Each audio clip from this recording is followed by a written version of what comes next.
তোমরা দেখেছো এটা শবে মিরাজের মাস পড়েছে। এই শবে মিরাজের মাসে একটা ছোট্ট একটি হাদিস তুলে ধরি। আল্লাহ নবী মুহাম্মদ সাল্লাল্লাহু আলাইহি ওয়াসাল্লাম যখন সিদরাতুল মুনতাহায় আল্লাহ পাকের কাছে দর্শন করে, এবারে আমার আল্লাহ পাককে বলে, আল্লাহ পাক আপনার জাহান্নামটা কেমন আমাকে একটু দেখাতে দিতে হবে।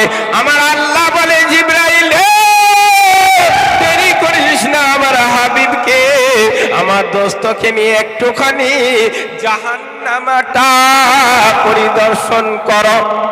ও মুসলমানেরা, হযরত জিবরাইল আমার নবীকে নিয়ে জাহান্নামা পরিদর্শন করলো। জাহান্নামের ভিতরে একদল নারী পুরুষ এত কান্না কাঁদে, সে কান্নার কোনো সীমানা নাই। ওই সময় আল্লাহর নবী জিবরাইল ফেরেশতাকে বলেছিলেন, জিবরাইল এই ঘরের ভিতরে এত মানুষ কেন কাঁদে, কান্নার আওয়াজ কেন শুনতে পায়? আল্লাহর নবীকে জিবরাইল বলে,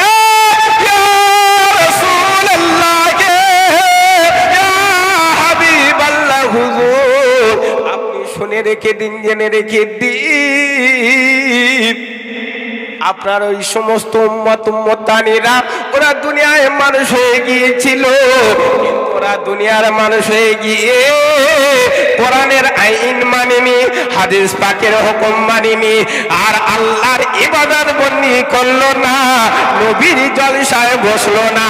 ওরা মুখে বলে নবীর ভালোবাসি, ওরা মুখে বলে নবীর সঙ্গে প্রেম করি, ও এমন, কিন্তু ভাইরা ওরা নবীর জলসা বসেনি, রাস্তায় ঘরে দোকানে বসে থাকে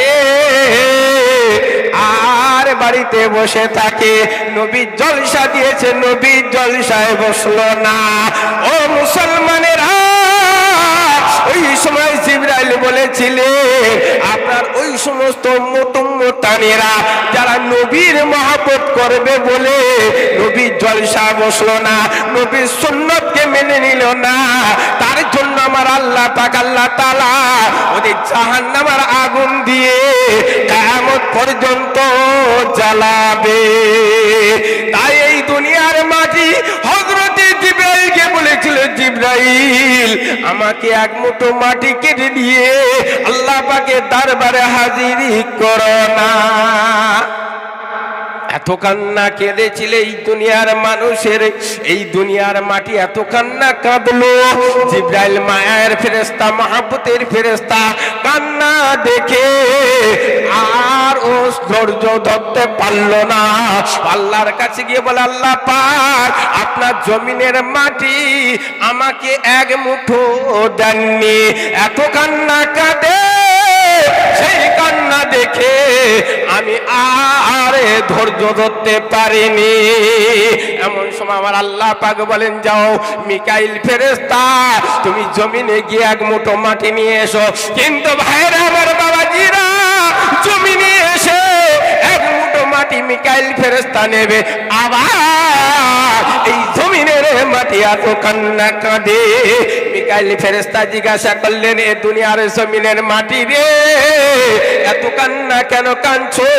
ওই সময় দুনিয়ার জমিনের মাটি বলেছিল, ও আল্লাহর ফেরেশতা মিকাইল আলাইহিস সালাতু সালাম, আমাকে এক মুঠো মাটি দিয়ে আল্লাহ তাআলা আদম খলিফা বানাবে, কিন্তু আমরা আল্লাহর নাফরমান হয়ে যাব, মালাউন হয়ে যাব, আমরা এমন সময় এমন পাপ করে আসব, কিন্তু জাহান্নামের আগুন আমাদের অল্পই ছাড়বে না।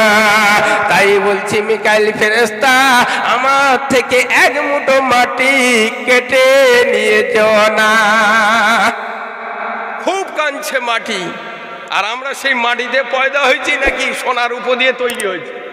ও ভাই বলেন, আমরা মাটির মানুষ তো নাকি?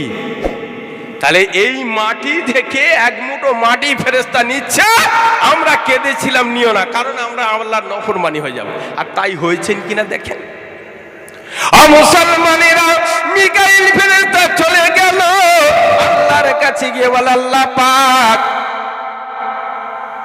এক মুঠো মাটি নিতে গিয়েছিলাম, কিন্তু দুনিয়ার জমিনের মাটি আমাকে নিতে দেয়নি। যে কান্না কেঁদেছিল আমি তাদের কান্না দেখে সহ্য করতে পারিনি, চলে গেল। এবারে ইসরাইল ফেরেশতাকে বলল, ইসরাফিল ফেরেশতা তুমি পৃথিবীতে যাও, এক মুঠো মাটি নিয়ে আমার দরবারে হাজির করো। আল্লাহর হুকুমে ওই সময় ইসরাফিল ফেরেশতা পৃথিবীর জমিনে এসে এক মুঠো মাটি কেটে নিয়েছে, এক মুঠো মাটি নিয়ে যাবে। এই দুনিয়ার জমিনে বসে আছো বাপ, এই মাটি আল্লাহর কাছে কেঁদেছিল, ও আল্লাহ পাক তোমার দুটো ফেরেশতা চলে গেল। তৃতীয় নম্বরে ফেরেশতা ইসরাফিল আলাইহিস সালাতু সালাম এসে আমাকে মাটি নিয়ে যাচ্ছে। আল্লাহ আমাকে নিও না, নিও না, আমাকে মাটি কেটে নিও না গো আল্লাহ। এই বলে এত কান্না কাঁদে। ইসরাফিল ফেরেশতা বলল, কেন মাটি তুমি এত কান্না কাঁদো? বলছে আমাকে নিয়ে আদম খলিফা আল্লাহ বানাবে, আর আমরা আল্লাহর হুকুম পাঁচ ওয়াক্ত নামাজ পড়বো না, জলসায় গিয়ে বসবো না, মুসলা মুসাল মেনে নেব না। তার জন্য হাদিয়া আছে জাহান্নামা। ওই জাহান্নামা এত কষ্ট হবে, জাহান্নামায় সহ্য করতে পারবো নি, তাই আমাদের কেটে নিয়ে যাও না।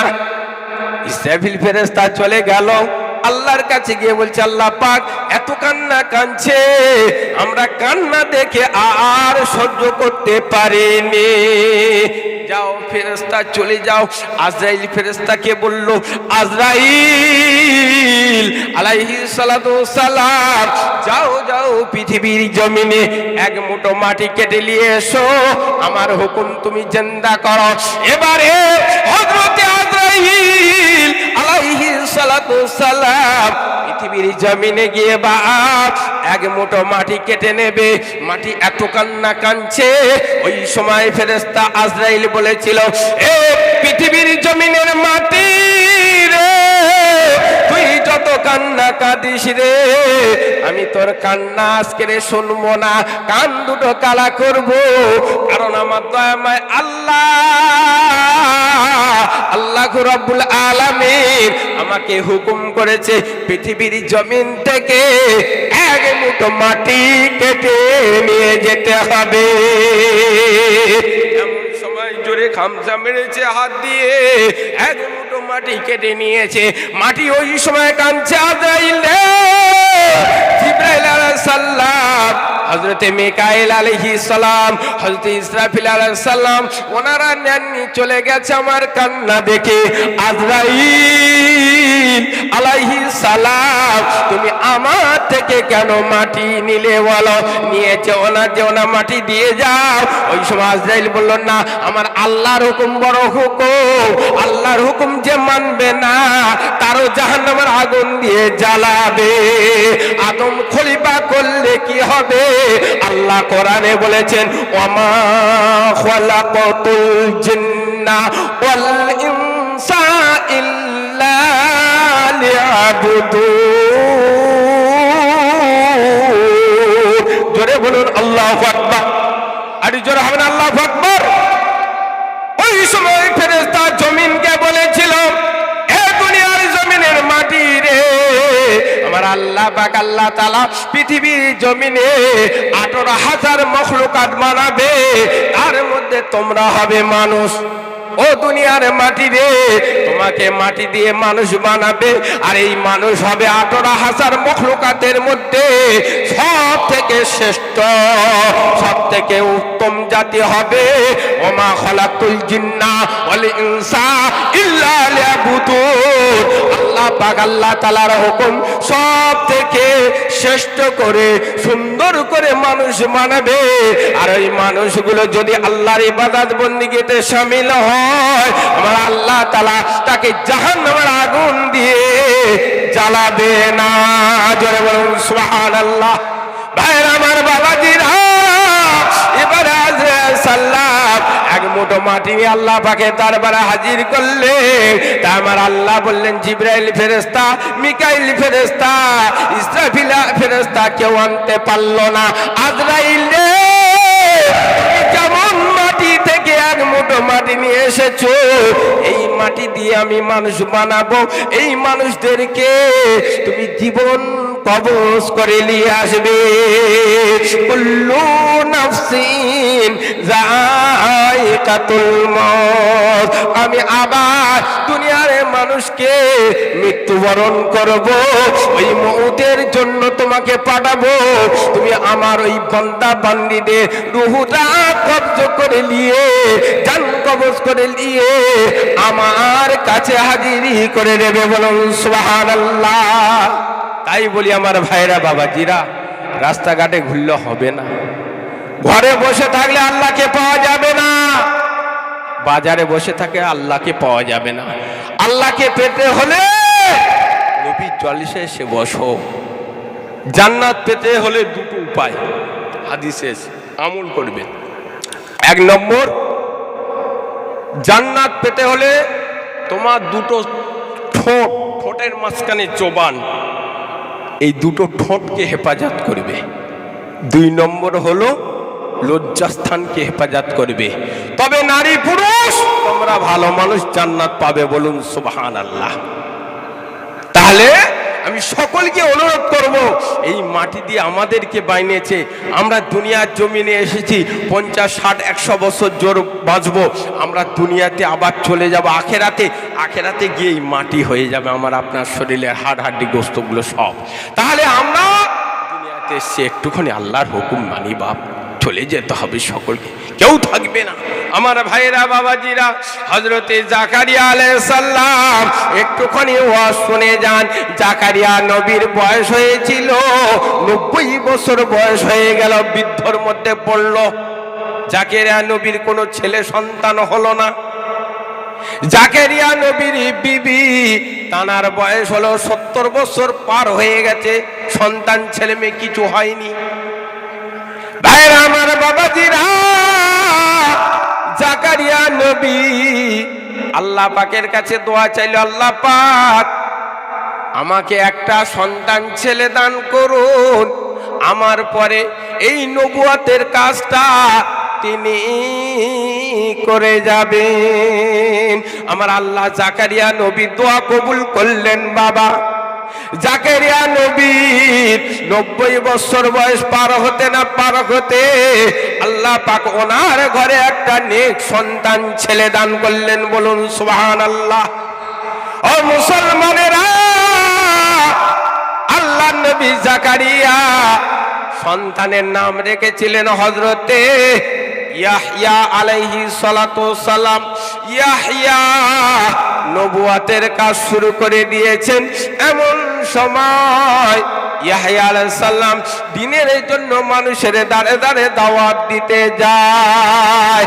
ভাইরা আমার বাবাজিরা, একদিন দুই দিন যখন জাকারিয়া নবীর ছেলে ইয়াহইয়া আলাইহিস সালাম বাড়িতে আসলো না, আল্লাহর নবী খুঁজতে খুঁজতে বাবা ছেলের সন্ধানে খুঁজতে খুঁজতে চলে গেল আহারে জঙ্গলের মধ্যে। জঙ্গলের ভিতরে গিয়ে দেখে ইয়াহইয়া আলাইহিস সালাম শুধু কাঁদে, এত কান্না কাঁদে, চোখের পানি ঝরে পড়ে জমিনে। আল্লাহ নবী জাকারিয়া বলে, বাবা ও আমার সন্তান, ও আমার ছেলে ইয়াহইয়া, আমি তোমাকে খুঁজে খুঁজে না পেয়ে জঙ্গলের ভিতরে এসে পেলাম। বাবা তুমি কেন এই জায়গায় বসে বসে কাঁদছো? ওই সময় ইয়াহইয়া আলাইহিস সালাম বলেছিলেন, আব্বাজান আব্বাজান, আমি পৃথিবীর জমিনে এসে নবুয়তের দাওয়াত দিচ্ছি, ইমানের দাওয়াত দিচ্ছি, ওয়াজ নসিহত করছি, মানুষ ওয়াজ নসিহত শোনে না। আমি কি বলবো আল্লাহর কাছে গিয়ে, কি জবাব দেবো ভাই? তাই আমি এই জন্য জঙ্গলের ভিতরে এসে কাঁদি। ওই সময় জাকারিয়া নবী তিনিও কান্না শুরু করে দিলে। এইভাবে কাঁদতে কাঁদতে বাড়িতে চলে আসলো। বাড়িতে চলে আসার পরে ইয়াহইয়া আলাইহিস সালাম বড় হাক্কানি আলেম হয়ে গিয়েছিল। ইয়াহইয়া আলাইহিস সালামের কাছে ওই নামের ওই দেশের বাদশাহ প্রধানমন্ত্রীর বিবিকে তিনি তালাক দিয়ে ফেলেছেন। ইয়াহিয়া আলাইহিস সালামের কাছে এসে ফতোয়া জানতে চাইলো, ও বড় মুফতি সাহেব, ও বড় মাওলানা সাহেব, আমরা কথাবার্তার মাঝখানে আমার বিবিকে তালাক দিয়ে ফেলেছি, এই বিবিকে নিয়ে ঘর সংসার করা যাবে কিনা? ওই সময়তে আল্লাহর নবীর বেটা জাকারিয়া নবীর বেটা হযরত ইয়াহইয়া আলাইহিস সালাম বলেছিলেন, না না না না, আপনি ক তালাক বলেছিলেন বলুন। ওই সময় বাদশা বললেন, আমি কথাবার্তার মাঝখানে রাগান্বিত হয়ে আমি 1 2 3 বলে ফেলেছিলাম। তাহলে 3 তালাক যখন হয়ে গেছে, 3 তালাক যখন দিয়েছো, এই 3 তালাক দেওয়ার পরে ওই বিবিকে নিয়ে আর ঘর সংসার করা যাবে না, কিয়ামত পর্যন্ত হারাম হয়ে গেছে, ওই বিবিকে আর তুমি পাবে না। এমন সময় বাদশা বাড়িতে গেল, বাড়িতে গিয়ে ওর বিবিকে বলল, তোমার সঙ্গে আর ঘর সংসার করা যাবে না, তোমার নিয়ে আর আমার ঘরে রাখা যাবে না, এটা মুফতি সাহেব ফতোয়া দিয়েছে জাকারিয়া নবীর বেটা। ওই সময়তে ওই বাদশার বিবি বলল, না না না না না, এই মুফতি সাহেবের কথা, এই মুফতি সাহেবের ফতোয়া আমরা মেনে নিতে পারবো না।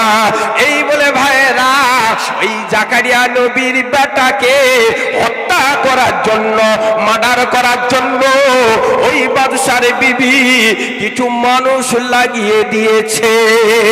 এই দুনিয়ার মানুষেরা ওই জাকারিয়ার বেটা ইয়াহইয়া আলাইহিস সালামকে যারা হত্যা করে দিবি, তোদের 1 কোটি টাকা দেব। ভাইরা আমার, বাবাজিরা, এই দুনিয়ার মানুষ এত লোভ, লোভে পাপ, পাপে মৃত্যু, সারা জীবন জাহান্নামে বাস করবে। তাই বাদশার বিবির কথা শুনে আল্লাহর নবীর বেটা হাক্কানি বড় আলেম হযরতে ইয়াহইয়া আলাইহিস সালাম, ইয়াহইয়া আলাইহিস সালামকে হত্যা করে দিল। হত্যা করে দেওয়ার পরে আমার আল্লাহ বলে, এই দুনিয়ার মানুষদের হাক্কানি আলেমকে হত্যা করেছিস, আলেমদের বিরুদ্ধে কথা বলেছিস, আমি আল্লাহ এমন একটা গজব পাঠিয়ে দিচ্ছি রে, দুনিয়ার মানুষ তোরা সাবধান হ। সঙ্গে সঙ্গে আল্লাহ পাক এমন একটা গজব পাঠালো, ভূমিকম্প হলো। ওই জাকারিয়া নবীকে যারা মেরেছিল, ওই জাকারিয়া নবীর বেটাকে যারা মেরেছিল, তাদের সঙ্গে যারা যুক্তি দিয়েছিল, ওই গ্রামেতে এমন ভূমিকম্প হলো, বাদশার বিবি, বাদশাহ সহ যত মানুষ ছিল সব মাটির কবরের ভিতরে আপনি আপনি বসে গেছে। এই ভাইরা, বাবাজিরা, খবরদার খবরদার, যারা কোরআন পড়তে পারে, যারা হাদিস পাক পড়তে পারে, যারা নেক আমল করবে, তাদের সঙ্গে সৎ ব্যবহার করবে। যদি তাদের ব্যবহার ভালো না লাগবে, পিছনে চলে আসবে, কোনো কথা বলো না। কারণ ভাইরা, কারণ অন্তরের ভিতরে ঈমান লুকিয়ে আছে, কেউ বলতে পারবে না। পারবে? কার অন্তরে কত ঈমানের জোশ আছে কেউ বলতে পারবে? খবরদার ভাইরা আমার, বাবাজিরা, মরে যেতে হবে, খুব সাবধান। তো আমরা কথাবার্তার মাঝখানে বিবিকে 3 তালাক দিয়ে বসি। একটা মুফতি সাহেব উঠেছে, মৌলী সাহেব, মুফতি নয়, মৌলী সাহেব, তার কাছে 5,000 10,000 নিয়ে গেলি মতো বলছে ও যায়, অসুবিধে নেই। ও ঝগড়াঝাটির মাধ্যমে, তুমি কি বউকে নিয়ত করে তালাক দেছো? ঝগড়াঝাটির মাধ্যমে রাগ হয়ে গেছে, তুমি 3 তালাক দেছো, ও বউ চলবে। ফতোয়া এনে দেখাচ্ছে গ্রামে, মৌলী সাহেব দেখো আমি ফতোয়া এনে, খবরদার ওই ফতোয়া গ্রহণ করবেন যে কোনো ভাবে। বউ কি 3 তালাকের কথা বললে বউ তালাক হয়ে যাবে, কিয়ামত পর্যন্ত আর পাবে না। আর সে নিয়ে যদি জোর করে ঘর সংসার করো ওই শয়তানের কথা শুনে, কিয়ামত পর্যন্ত হারাম তো হয়ে যাবে, যতদিন বাঁচবে ততদিন জেনা হবে। আর জেনাখোরদের ভীষণ আযাব হবে কবরে। যেভাবে শরীয়তের হুকুম আছে, যদি ওই বউ ফের পুনরায় ফেরত নিতে চাও, তাহলে শরীয়তের হুকুম তাহলিল করবে। তাহলিলের যে হুকুম আছে বিস্তারিত আমি বললাম না, বিস্তারিত মুফতি সাহেবের কাছে জেনে নেবে। তাহলিল করার পরে তাহলিলের কিছু নিয়ম নীতি আছে, কিন্তু এখন এভেলেবল হয়ে গেছে আমার আপনার ঘরে শুধু তালাক। তালাকের কথাটা কেন মুখে আসবে? যখন তালাকের কথা এই মুসলমানদের পুরুষের মুখে এসে যায়, আল্লাহ পাকের আরশ আজিম কাঁপে, বলুন সুবহানাল্লাহ। খবরদার তালাকের কথা কোনো মুসলমান বলবে না। আরে ঝগড়া করছো, গালাগালি করছো, মারধর কর, তা বলে তালাকের কথা বলবে? একদম তালাকের কথা কেউ কোনো বাড়ির ছেলে যেন মুখে না আনে, খবরদার। তোমার ভাইরা বাবাজিরা, আবার দেখেন এক শ্রেণীর আলেম বার হয়েছে। আরে একটা মেয়েকে তালাক হয়ে গেছে, ও স্বামী ভালো লাগেনি, তালাক নেওয়ার অধিকার আছে, তালাক নিয়েছেন। নেওয়ার পরে কমসে কম 3 মাস 10 দিন পরে তাকে বিয়ে পড়াতে হবে।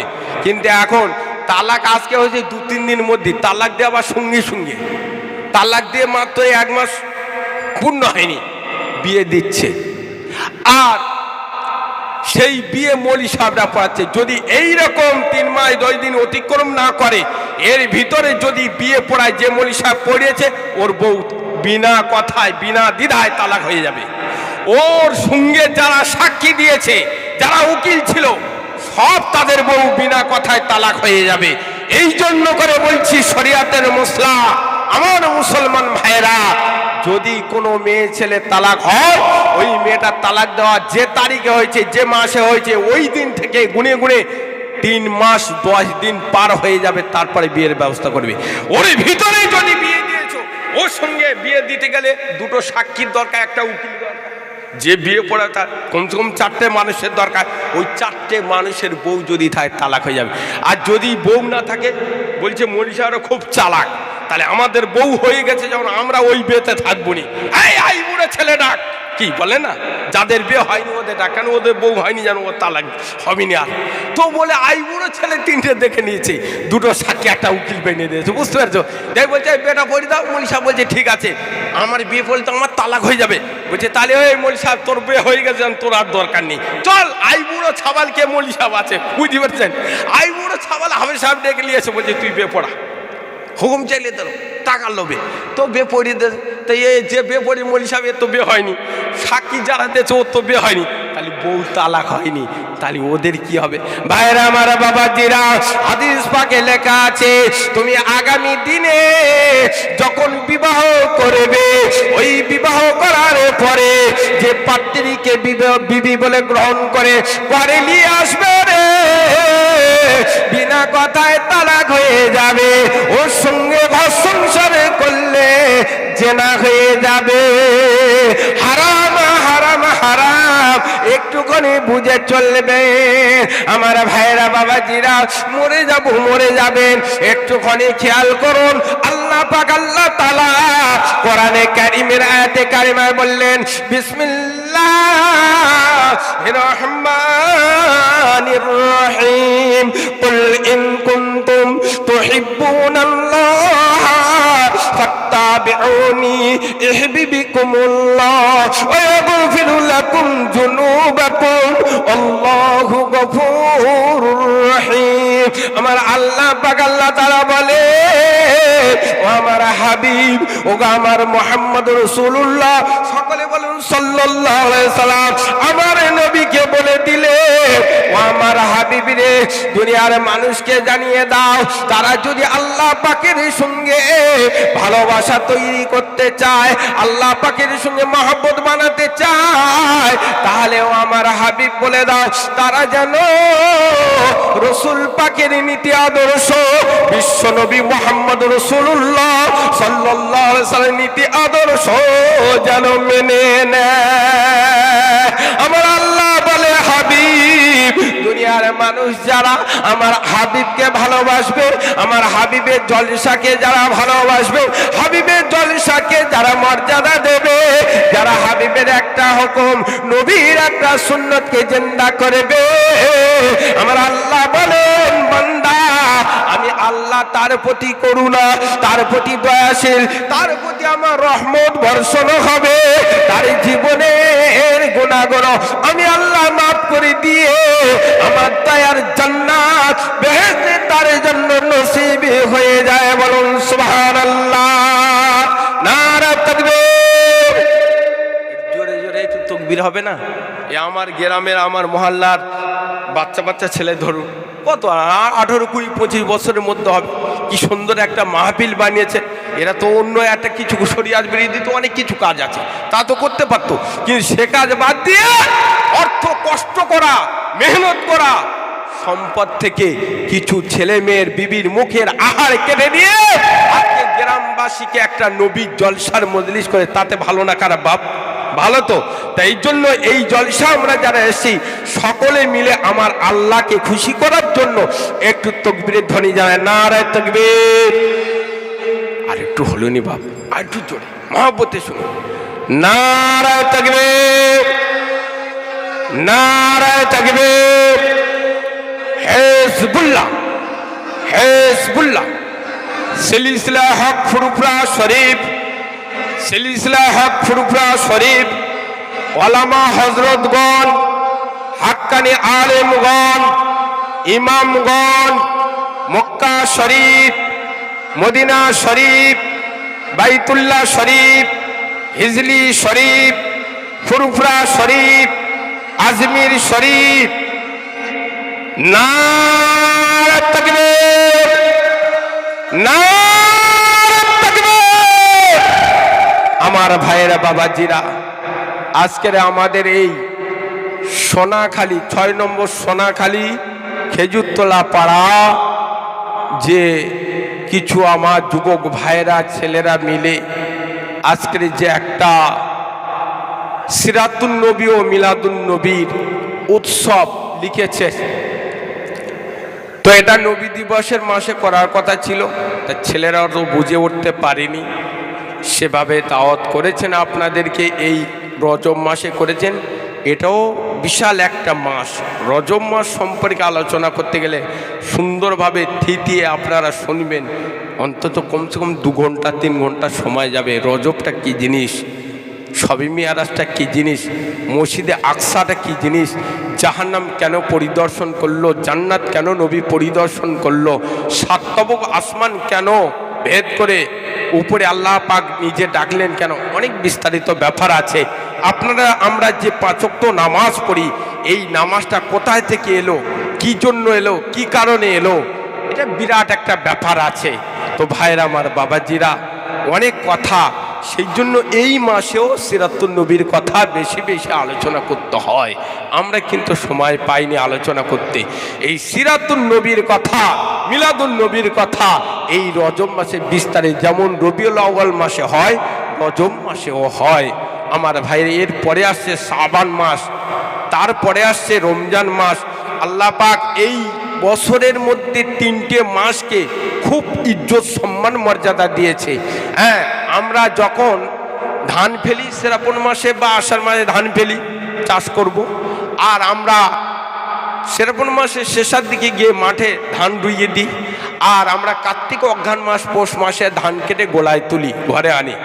তো আমার ভাইরা, এই বছরের ইবাদত বন্দিগিতে প্রথমে এই রজব মাসে বেশি বেশি ইবাদত করবেন, শুরু করবেন, আর রজব মাসের পরে শাবান মাসে বেশি করে ইবাদত আরও করতে হবে, তারপরে রমজান মাস। সময় খুব সংক্ষেপ। মাওলানা ফরেজ আলী সাহেব ভাই আমার আসছেন, সকলে তাকবীর, নারায়ে তাকবীর, নারায়ে তাকবীর।